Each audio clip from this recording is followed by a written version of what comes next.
जय हिंद दोस्तों, आपका स्वागत है आपके अपने पसंदीदा चैनल स्टडी एंड अपडेट्स में।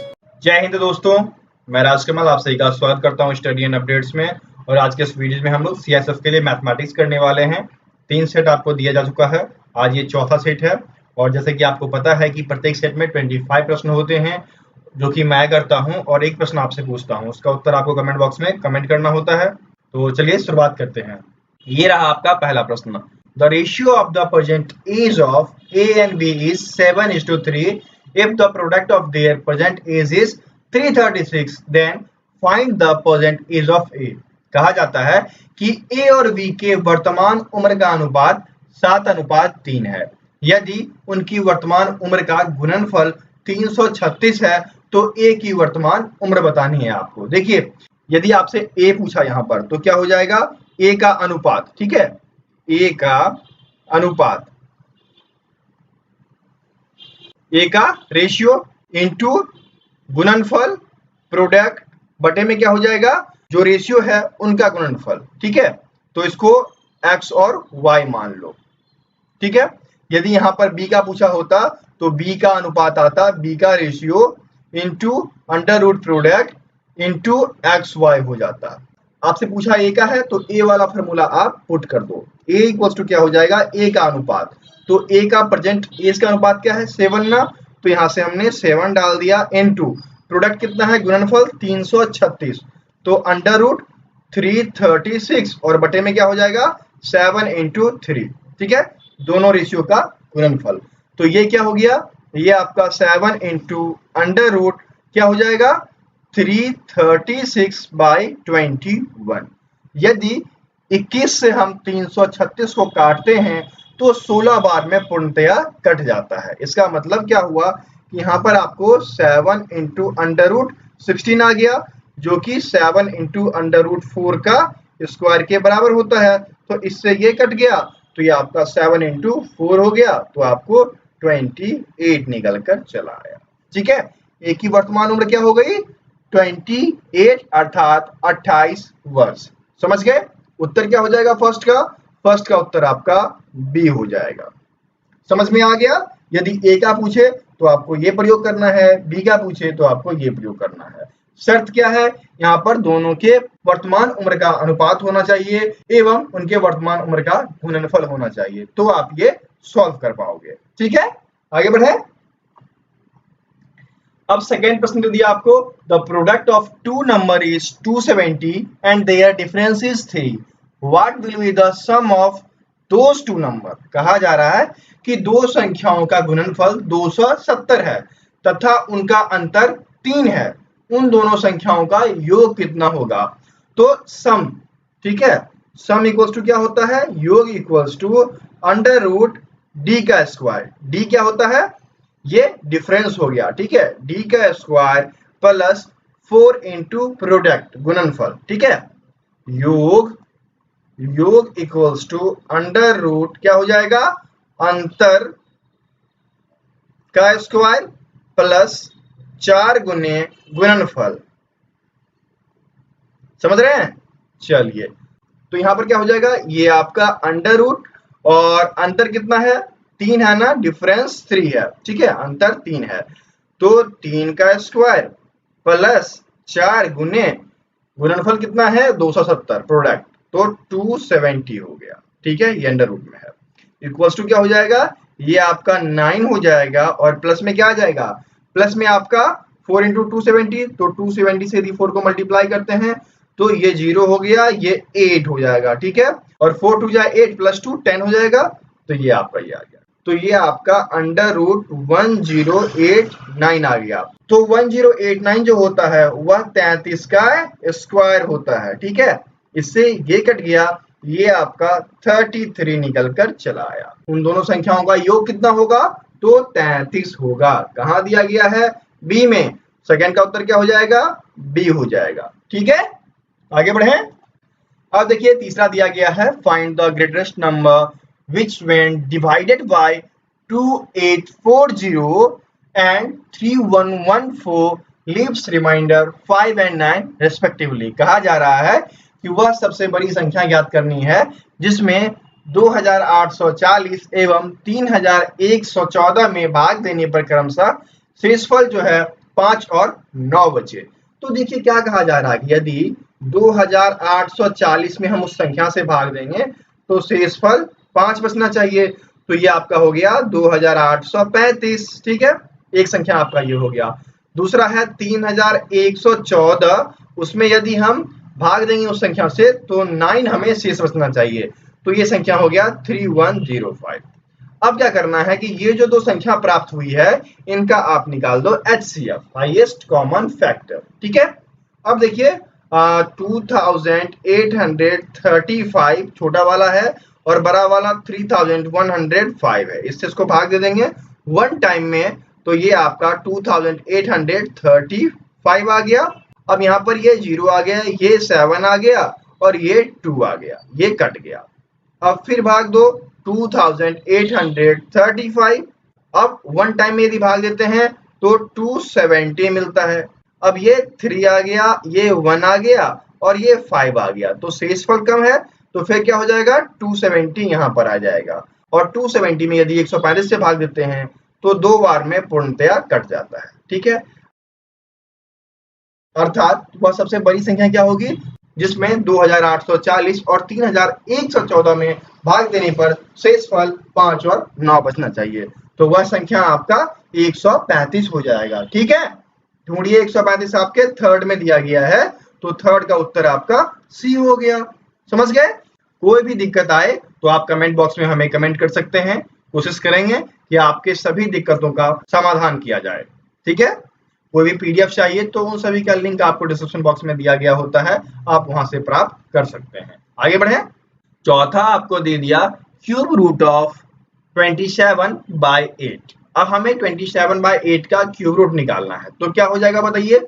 ये तो हल्का प्रश्न है, क्या हो जाएगा 3 × 3 × 3 बाई 2 × 2 × 2 अंडर क्यूब। ठीक है, इक्वल्स टू 3/2 का क्यूब अंडर क्यूब। अब इससे ये कट गया तो 3/2 आपका निकल कर चला आता है। समझ गए? 3/2 ढूंढिए, आपके ए में दिया गया है ना 3/2। उत्तर क्या हो जाएगा 4 का? 4 का उत्तर आपका ए हो जाएगा। ओके, चलिए आगे बढ़ते हैं। पांचवा आपका दिया गया है find the average of consecutive natural number from 1 to 100। 1 से 100 तक की लगातार प्रकृत संख्याओं का औसत हमें ज्ञात करना है। आपने फॉर्मूला क्या पढ़ा है? फॉर्मूला जो है वह लगातार प्रकृत संख्याओं का योग के लिए n+1/2 है। यहाँ पर n क्या है? n जो है वह लास्ट नंबर है लगातार 100 संख्याओं, तो 100 + 1/2 इक्वल्स टू क्या हो गया 101/2 इक्वल्स टू क्या हो जाएगा 50.5। 50.5 आपके सी में दिया गया है, तो 5 का उत्तर आपका सी हो जाएगा। ठीक है, आगे बढ़े। अब चलिए आगे बढ़ते हैं। क्या दिया गया है? The sum of age of a mother and daughter is 32 year. 7 years ago the mother's age was 5 times that of daughter. Then tell what is the present age of daughter। कहता है एक माँ एवं बेटी की उम्र का योग 32 वर्ष है। 7 वर्ष पहले माँ की आयु बेटी की आयु की 5 गुनी थी, तो बताएं बेटी की वर्तमान आयु क्या है। इस क्वेश्चन को मैंने कई बार समझाया है और बड़े ही आसानी से सॉल्व होता है। क्या कह रहा प्रश्न में कि माँ और बेटी के उम्र का योग सम वो जो है 32 साल है, तो एक x मान लीजिए माँ, y बेटी मान लीजिए, ये हो गए 32 वर्ष। ठीक है, ये सब अकॉर्डिंग टू क्वेश्चन, ये आपका पहला इक्वेशन हो जाता है। फिर क्या कह रहा है कि 7 वर्ष पहले 7 years ago। ठीक है, 7 वर्ष पहले की बात की जा रही है, तो पहले मतलब क्या हो जाएगा घटाव ना, बाद कहता तो वहां पर हम जोड़ते हैं। ठीक है, बाद में पहले कह रहा है इसका मतलब घटाना है। तो यदि प्रश्न के अनुसार चले तो यहाँ पर क्या हो जाएगा, यहाँ पर आपका हो जाएगा माँ की उम्र जो है 7 वर्ष पहले वह बेटी की उम्र की 5 गुनी थी। ठीक है, ऐसा ही कह रहा ना। अब इसको सॉल्व कर लीजिए। x - 7 equals to 5y - 35। तो ये आपका हो गया 5y - x equals to 35 minus 7। तो 5y minus x equals to क्या हो गया 28। या तो आप ऐसा लिख लो या minus x plus 5y equals to 28, आप ऐसे भी लिख सकते हो। तो ये आपका हो गया सेकेंड इक्वेशन। अब जब आपके पास दो इक्वेशन है तो प्रश्न आसानी से सॉल्व हो जाएगा। इन दोनों का योग कर दो, x plus y equals to 32 और minus x plus 5y equals to 28। ठीक है, अब ये कट गया, ये हो गया 6y इक्वल्स टू क्या हो जाएगा 0 और ये 6। तो y इक्वल्स टू क्या हो गया 60/6 इक्वल्स टू 10 ईयर। और y हमने बेटी माना था, ठीक है, तो बेटी का उम्र 10 साल हो जाएगा। यही प्रश्न पूछा गया ना, प्रेजेंट एज ऑफ डॉटर। तो present age of daughter is 10 year. तो 6 का उत्तर आपका डी हो गया। ठीक है, आगे बढ़े। सातवां देख लीजिए, a student was asked to multiply a number by 10 but by mistake he divided it by 10. Tell what percentage of error was there. कहा जा रहा है कि एक विद्यार्थी को किसी संख्या में 10 से गुना करने को कहा गया था, किंतु भूलवश उसने 10 से भाग दे दिया। तो बताइए कितनी परसेंट की त्रुटि हुई। चलिए सॉल्व कर दें।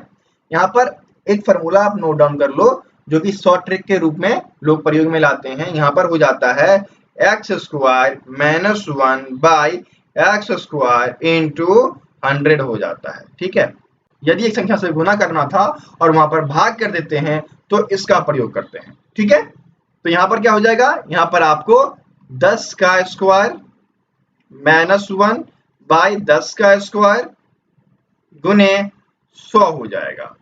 ठीक है, ये आपका हो गया 100 माइनस 1 बाई 100 गुने 100।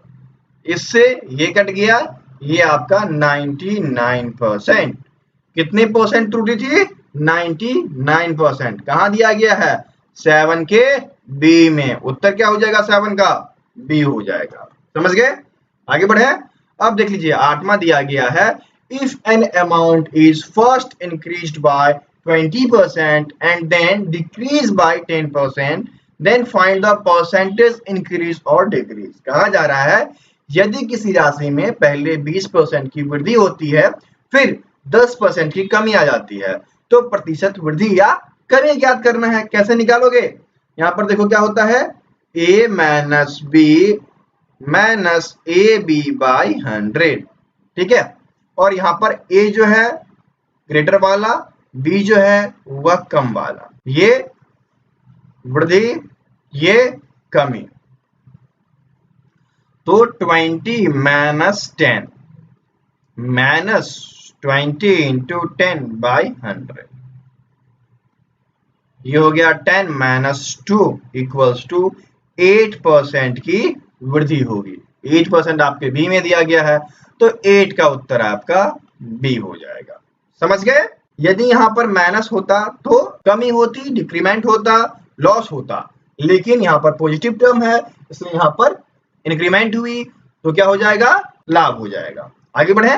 नौवां देख लीजिए दिया गया है, if the profit earn on selling an article for ₹70 is 4 times the loss incurred by selling it for ₹50, then what is the loss. कहा जा रहा है यदि किसी वस्तु को ₹70 में बेचने पर प्राप्त लाभ उसे ₹50 में बेचने पर उठाई हानि का 4 गुना है, तो हमें हानि बताना है। कैसे बताओगे, बहुत ही आसान तरीका। इसमें क्या करना, जो ग्रेटर वाला है उसमें से स्मॉलर को घटा लो। तो 70 ग्रेटर है, उसमें से स्मॉलर को घटा दिए। ठीक है, और जितने गुना है उसमें 1 जोड़ दो। ठीक है, तो ये आपका आ गया 20/5, तो ये आपका हो जाएगा 4 हो जाएगा। ठीक है, यहाँ पर उत्तर क्या हो जाएगा 4 ना, तो 9 का उत्तर आपका डी हो गया। ठीक है, आगे बढ़े। अब देख लीजिए 10 दिया गया है, if the cost price of 8 article is equal to the selling price of 5 article, then what is the percentage profit. कहा जा रहा है यदि 8 वस्तुओं का क्रय मूल्य 5 वस्तुओं के विक्रय मूल्य के बराबर है तो प्रतिशत लाभ बताएं। देखिए यहाँ पर क्या है कि ध्यान रखना, 8 वस्तु और 5 वस्तु, इसका क्रय मूल्य दिया रहेगा, इसका विक्रय मूल्य। ठीक है, तो यहाँ पर क्या होगा लाभ होगा। और यहाँ पर ये सॉल्व होगा बहुत ही आसानी से। ग्रेटर वाले में से स्मॉलर को घटाकर क्या करना है कि हमें स्मॉलर से भाग दे देना है, ठीक है, और उसको 100 से गुना कर देना है। समझ गए? यहाँ पर क्या हो जाएगा 3/5 गुने 100, ये कट गया 20 बार में, ये हो जाएगा 60। लाभ कितना हो जाएगा 60% का। कहाँ दिया गया है 10 के सी में। उत्तर क्या हो जाएगा 10 का सी हो जाएगा। समझ में आ रहा है? कोई भी दिक्कत हो तो आप हमें व्हाट्सएप या टेलीग्राम पे मैसेज कर सकते हैं। हमारा व्हाट्सएप और टेलीग्राम नंबर है 7979946092। पीडीएफ चाहिए तो उसका लिंक आपको डिस्क्रिप्शन बॉक्स में मिलेगा, वहां से आप बाय कर लीजिए, ठीक है। 11 देख लीजिए। On selling 150 mangoes, a shopkeeper makes a profit equal to the selling price of 30 mangoes. Then find the profit percent. कहा जा रहा है कि 150 आम बेचने पर एक दुकानदार 30 आमों के विक्रय मूल्य के बराबर लाभ कमाता है, तब उसका लाभ प्रतिशत क्या है ये आपको ज्ञात करना है। तो देखिए ऐसे प्रश्न में बड़ी आसानी से सॉल्व करते हैं। लाभ प्रतिशत बराबर क्या हो जाता है, जितने वस्तु के बराबर लाभ हुआ उसको लिख दो इंटू 100 और बटे में क्या हो जाएगा कितने वस्तु बेचे गए, ठीक है। तो टोटल सेलिंग माइनस कितने वस्तु पे लाभ हुआ ये देना है। तो यहाँ पर देख लो, यहाँ पर क्या है कि 30 वस्तु के विक्रय मूल्य के बराबर लाभ, तो 30 गुने 100 ऊपर वाला हो गया, बटे में क्या हो जाएगा 150 बेचने पर उसको 30 आम के बराबर। बस यही करना था। ये आपका हो गया 30 इंटू 100 बाई 120, ये आपका कट गया 4 बार में और ये कट गया इससे 25 बार में। तो कितने परसेंट का लाभ हुआ 25% का। कहाँ दिया गया है डी में, तो 11 का उत्तर आपका डी हो जाएगा, ठीक है। आगे बढ़े। अब 12 देख लीजिए, बहुत ही अच्छा प्रश्न है। तो देखिए क्या दिया गया है, Mohan has bought 2 tables for ₹160 each. He sells on table at 20% profit and another at 10% loss. What is the profit or loss percentage in the whole business? कहा जा रहा है कि मोहन ने 2 मेज प्रत्येक को 160 में खरीदा। एक मेज पर हुआ 20% का लाभ तथा दूसरी मेज पर हुआ 10% का हानि, ठीक है, इस पर बेच देता है। तो पूरे व्यापार में उसे लाभ या हानि प्राप्त होता है, वो आपको ज्ञात करना है। कैसे सॉल्व करोगे, इसमें देख लो, बहुत ही अच्छा है। लाभ या हानि लॉस या फिर आप कह लो प्रॉफिट परसेंट इक्वल्स टू क्या हो जाता है, ज्यादा वाले में से कम वाले परसेंट को घटाओ। तो यहाँ पर 20% में उसने लाभ पर बेचा था और 10% का हानि हुआ, और बटे में क्या हो जाता है, बटे में 2 हो जाता है। तो ये आपका हो गया 10/2 इक्वल्स टू 5%, ठीक है। यहाँ पर क्या होगा ये देख लीजिए, ये 5 जो है पॉजिटिव में आया, इसका मतलब 5% का लाभ होता है, ठीक है, जो कि यहाँ पर बी में दिया गया है 5। तो 12 का उत्तर क्या हो जाएगा, बी हो जाएगा। समझ गए। आगे बढ़े। 13 देख लीजिए। On selling 66 meter of cloth a trader gets a profit equals to the selling price of 22 meter of cloth. Then find the profit percentage. आपको 11 नंबर वाला प्रश्न याद है, सिमिलर वैसा ही वैसा है। देख लीजिए यहाँ पर क्या था कि यहाँ पर आम बेचे गए थे, लेकिन यहाँ पर क्या है कपड़े बेचे गए। प्रश्न पूरा सिमिलर है। इसमें क्या हो जाएगा बताइए, 22 इंटू 100 और बटे में क्या हो जाएगा 66 माइनस 22। तो ये क्या हो गया आपका 22 इंटू 100 और यहाँ पर आपका 66 माइनस 22 क्या हो जाएगा 44 ना, ये 44 हो गया। इससे इसको भाग दो 2 बार में, इससे इसको भाग दो तो 50 निकल कर आता है। अर्थात लाभ प्रतिशत कितना हुआ 50। कहाँ दिया गया है आपके डी में, तो 13 का उत्तर आपका डी हो जाएगा, ठीक है। आगे बढ़े। अब देख लीजिए 14 दिया गया है और हमें इनका मध्य समानुपाती ज्ञात करना है। मध्य समानुपाती कैसे ज्ञात करते हैं, जैसे यहाँ पर दिया गया है 2, तो ये हो जाएगा b, ठीक है, फिर b और ये आपका हो जाएगा 8। हमें ये निकालना है ना, मध्य समानुपाती ही होता है ना, तो ये क्या होता है b equals to under root a and b, तो ये हो जाएगा 8 इंटू 2, ठीक है। तो अंडर रूट 16, तो ये आपका होता है 4 के स्क्वायर के बराबर, इससे ये काट दो तो 4 निकल कर चला आएगा। समझ गए? क्या हो जाएगा उत्तर यहाँ पे? उत्तर यहाँ पर 4 हो जाएगा जो कि बी में दिया गया है, तो 14 का उत्तर आपका बी हो गया। मध्य समानुपाती का फॉर्मूला है ना याद आपको, ये सब याद रखिएगा। ठीक है, आगे बढ़ते हैं। 15 दिया गया है A:B:C equals to 2:3:4 which is the share of A, B and C respectively. If B share is ₹60 then what will be the share of A? देखिए यहाँ पर B का शेयर दिया गया है, प्रश्न को आसान कर दिया गया। एक बार हिंदी में पढ़ लेते हैं। यदि A, B, C जिसका अनुपात जो है 2:3:4 है, जो क्रमशः A, B, C का हिस्सा है, यदि बी का हिस्सा 60 रुपए है तो ए का हिस्सा निकालना है। ये देकर प्रश्न बहुत ही आसान कर दिया।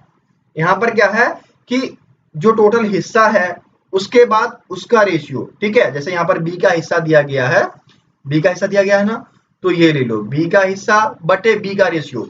A:B:C जो है यह आपका 2:3:4 है, तो बी का रेशियो यहाँ पर 3 हो गया ना, तो यहाँ पर 3 हो जाएगा, इनटू क्या हो जाएगा ए का रेशियो, ये आप डाल दो 2, ठीक है। ये कट गया 20 टाइम्स में, तो 20 इंटू 2 इक्वल्स टू 40 रुपीज निकल कर चला आएगा। अर्थात ए का हिस्सा जो है वह 40 रुपये होगा। कहाँ दिया गया है? 15 के सी में, तो 15 का सी उत्तर हो जाएगा। ठीक है, आगे बढ़े। अब देख लीजिए 16 दिया गया है। If A:B equals to 4:5, B:C equals to 6:7, C:D equals to 8:9, then find out A:B:C:D। कहा जा रहा है यदि A अनुपात B इक्वल्स टू 4:5 है, B अनुपात C 6:7 है, C अनुपात D 8:9 है, तो हमें ABCD निकालना है। देखो बहुत ही आसान तरीका है, A:B, B:C, C:D ऐसे लिख दो और इसको मल्टीप्लाई करके यहां लिखो, तो 4 इंटू 6 इंटू 8 निकल के आया। अनुपात क्या हो जाएगा?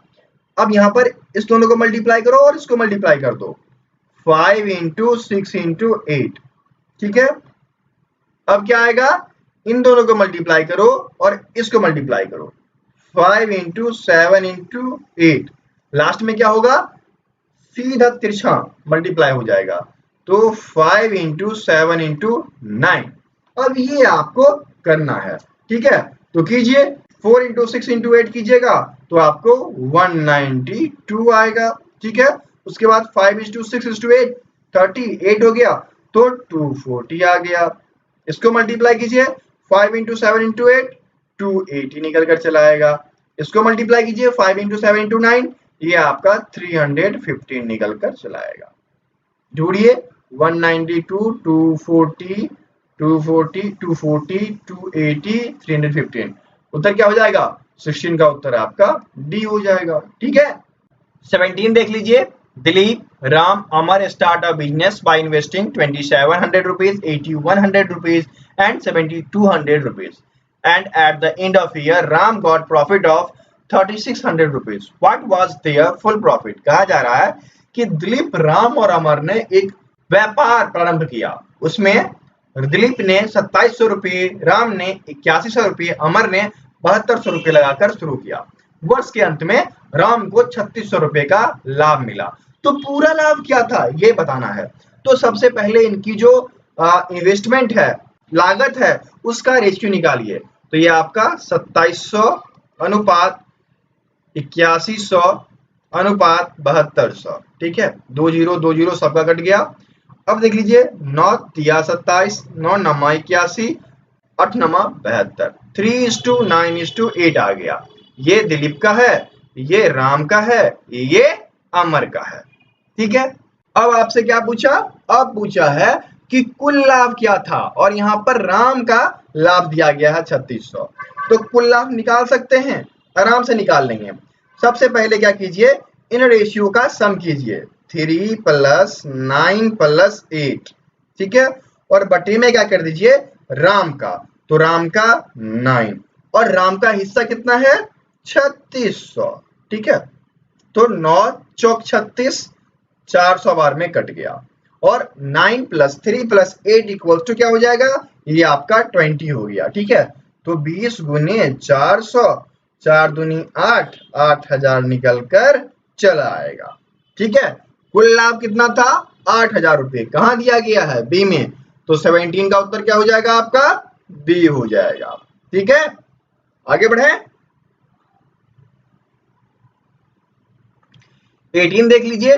A can do a piece of work in 14 days and B can do the piece of work in 16 days. If both start working together, but A leaves 2 days before end of the work, then find out the time to finish the work.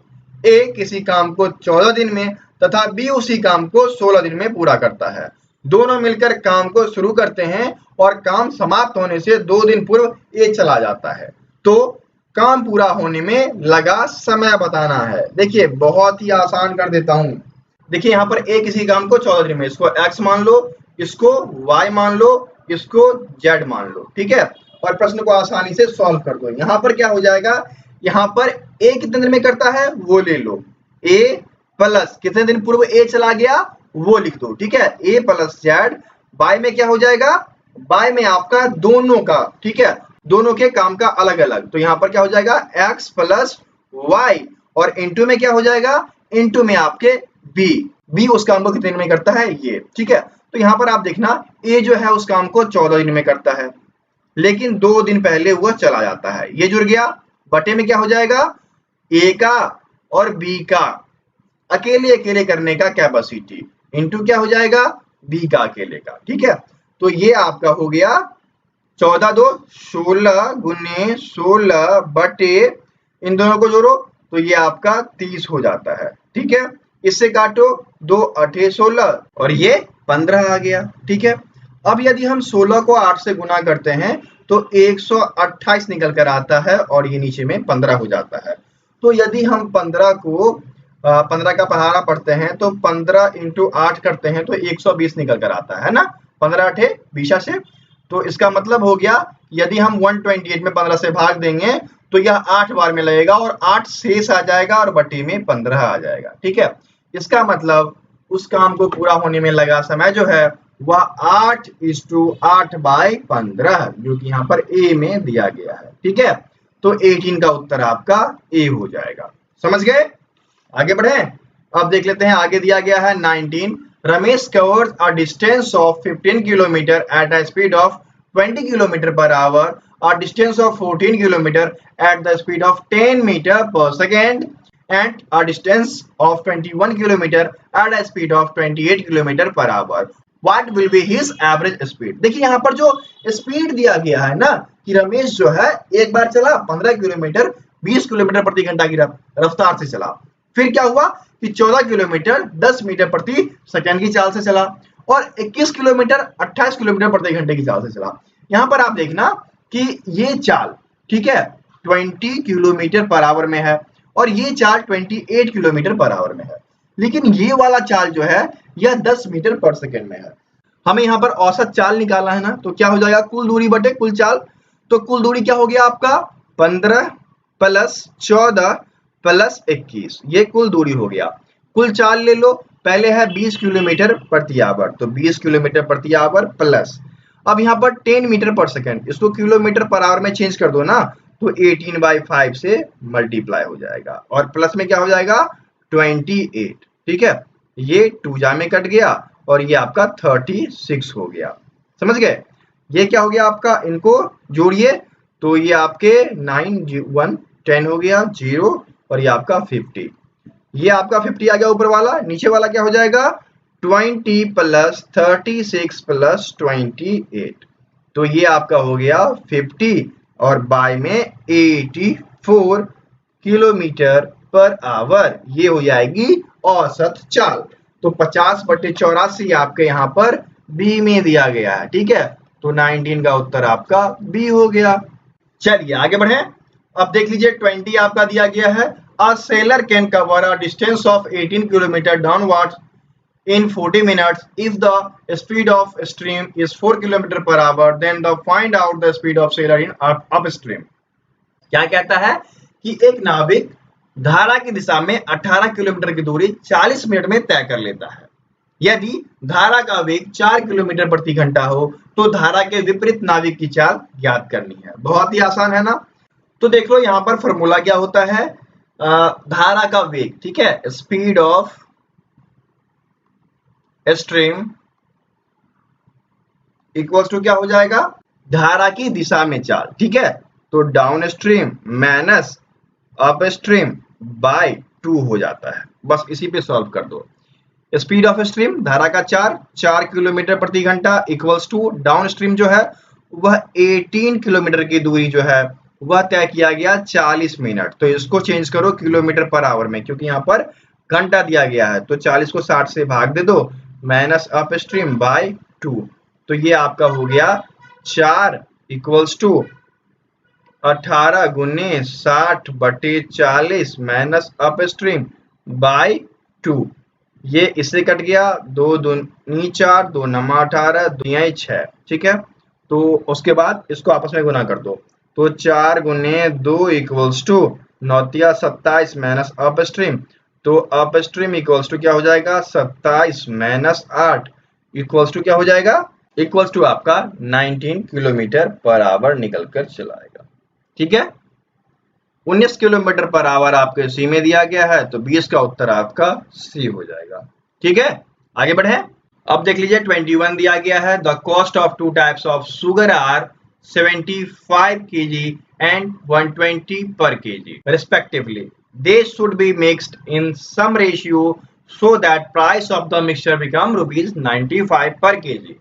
कहता है कि 2 प्रकार के चीनी का मूल्य 75 रुपए है, ठीक है, और 120 रुपये है। इन दोनों को मिलाकर एक मिक्सचर बनाना है जिसका मूल्य 95 रुपए प्रति किलो होना चाहिए। तो देखिए यहाँ पर क्या होता है, इन दोनों को घटाकर इस तरफ लिखते हैं, ठीक है।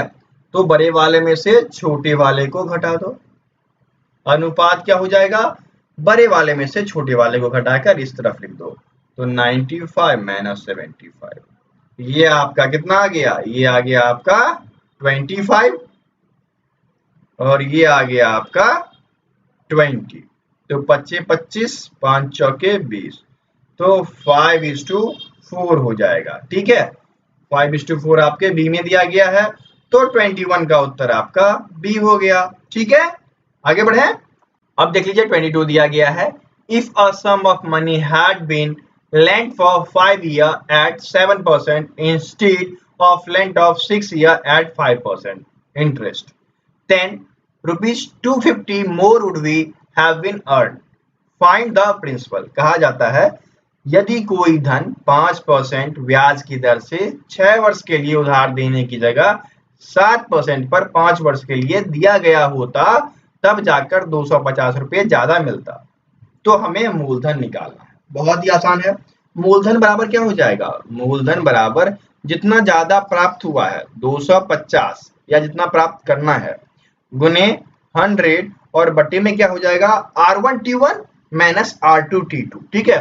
तो R1T1 क्या है 7 और 5 है, तो 7 into 5 माइनस R2T2 क्या हो जाएगा 5 और 6 into 5।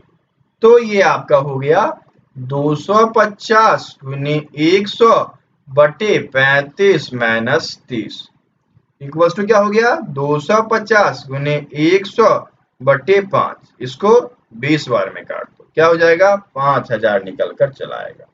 प्रिंसिपल कितना होगा 5000 रुपए। कहाँ दिया गया है 22 के डी में, तो 22 का उत्तर क्या हो जाएगा डी हो जाएगा, ठीक है।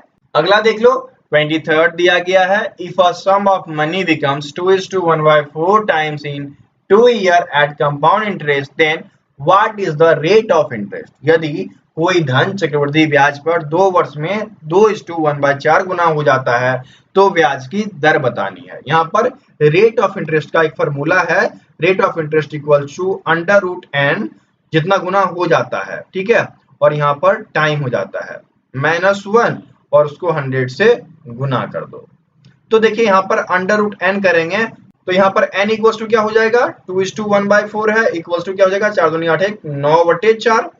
तो ये हो गया 9/4। ठीक है, कितने साल के लिए, 2 साल के लिए। तो टाइम यहाँ पुट कर दो -1 और इनटू में 100 हो जाएगा। ठीक है, इक्वल टू क्या हो गया आपका 3/2 का स्क्वायर अंडर रूट, ठीक है, -1 इंटू 100। ठीक है, इससे ये कट गया, तो ये आपका 3/2 -1 इंटू 100 क्या हो गया 2 इंटू 100।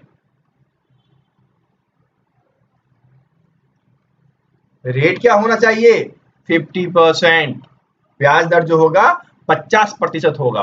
कहां दिया गया है 23 के बी में, तो उत्तर क्या हो गया 23 का बी हो गया। समझ गए।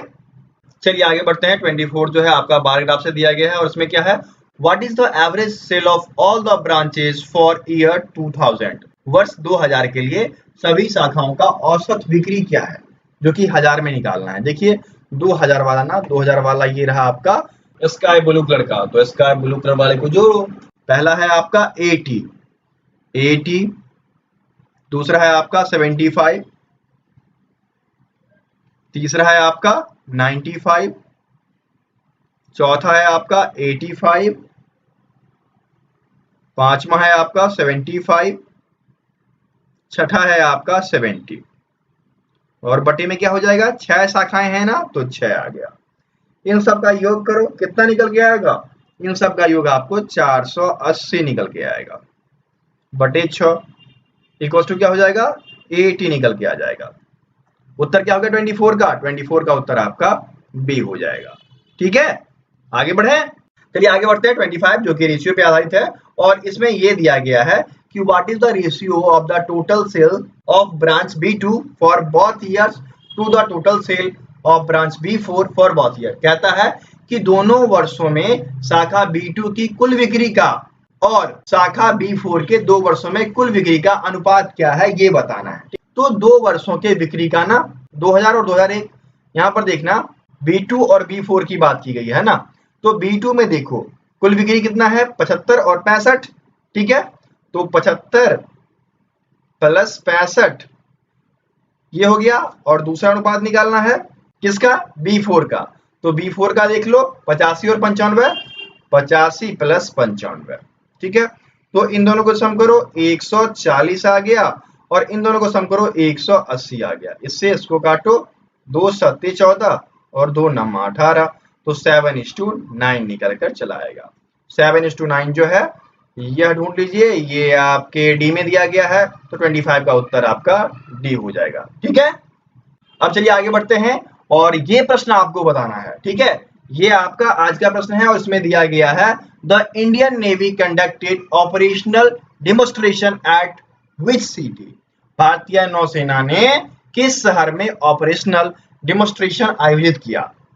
ऑप्शन है आपके पुणे, कोची, विशाखापट्टनम और एर्नाकुलम। इस 4 ऑप्शन में से एक ऑप्शन सही है, इसका उत्तर आपको कमेंट बॉक्स में कमेंट करना है। तो दोस्तों यदि आपको सीआईएसएफ से जुड़ी नोट्स चाहिए तो वो भी उपलब्ध है पीडीएफ के रूप में। यदि आपको पीडीएफ चाहिए तो हमें व्हाट्सएप कीजिएगा। ठीक है, पीडीएफ के लिए मैं आपको व्हाट्सएप नंबर दे देता हूँ 7979946092। ठीक है, आपको 121 रुपीज़ का चार्ज रखा गया है सीआईएसएफ के लिए, जिसमें कि आपको चैप्टर वाइज में आपका क्या क्या आते हैं, एक आपका जीके, ठीक है, दूसरा आपका हिंदी या इंग्लिश जो भी आपका होगा, तीसरा आपका रीजनिंग और चौथा आपका मैथ्स। ठीक है, ये दिए जाएंगे। उसके बाद आपको प्रैक्टिस सेट दिए जाएंगे। ठीक है, तो प्रैक्टिस सेट की संख्या 50 या उससे ऊपर होगी। समझ गए। और लास्ट 1 ईयर के करंट अफेयर जो कि साथ में दिए जाएंगे। ठीक है, तो पीडीएफ का ये है, चार्ज 121 है। पे किस पे करना है आपको, पे इसी नंबर पे करना है 7979946092। ठीक है, ये हमारा ऑफिशियल नंबर है।